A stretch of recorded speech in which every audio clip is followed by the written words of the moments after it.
From SCNR.com, $20,000 raised in 3 hours for legal defense of man who decapitated satanic statue in Iowa Capitol. My conscience is held captive to the word of God, not to bureaucratic degree, and so I acted. Now, hold on there a minute. We have this tweet from Matt Walsh. Matt Walsh, of course, threw down the gauntlet and struck my face with a dueling glove over my opinions on Bud Light. No, that's totally fine. But he has an opinion on this. He says, a satanic altar has no right to exist, certainly not inside a government building. We are not bound by our principles to sit by impotently while our state houses are turned into platforms for literal devil worship. Quite the opposite, in fact. Now, yeah, I don't like devil worship. And I think the way you go about stopping something like this is through procedure and policy and not through barbarism. And so I guess the issue here is Matt Walsh is defending the idea that this guy toppled this altar to Satan and Satanism. It's not necessarily, I don't know if it's actually Satan. It's like Satanism, the religion. And my attitude is like, dude, I don't see the argument in if you feel emotionally satisfied with it, it was just.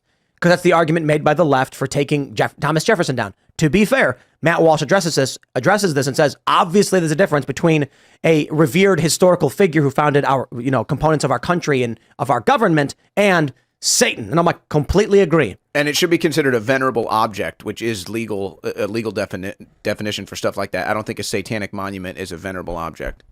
But the issue, I suppose, is if we are a nation that has a right, no law respecting an establishment of religion, and people are allowed to worship the way they want to worship, then we either say we do not have religious iconography in state houses, or we have to accept that there's going to be wacky religions we don't like.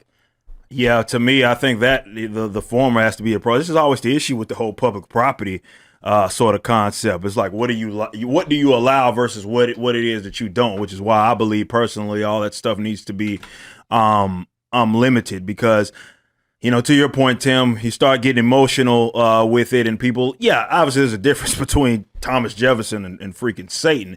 But, it's still, to some people, unfortunately, that let's say that's in the eye of the beholder.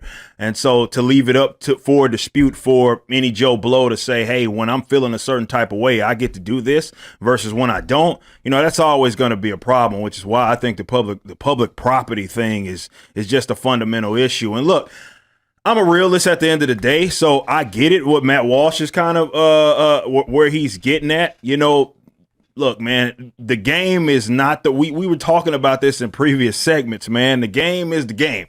So, when the left, when they want to, let's say that they'll bend and break the rules to mean whatever it is that they want to mean. So they don't give a crap about what it is that you hold tight and true to and whatever monuments it is that you have. If they feel like it's worth them toppling it, they'll use whatever nonsensical laws, perhaps even to justify their own sort of action. So I think fundamentally, I get it. You know what I mean? It's like, hey, I'm playing the game that they playing. This is why the American left, or more historically speaking, conquering totalitarians destroy culture.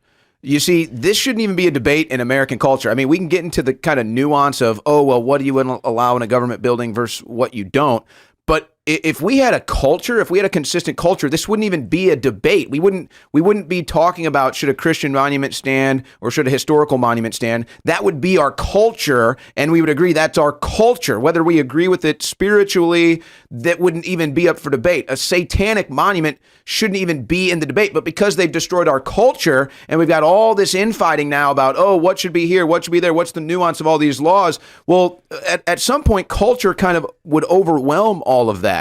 But because our culture has been destroyed, now we have to sit here and have a debate of, does a satanic statue belong in the government building? It's like, are you kidding me?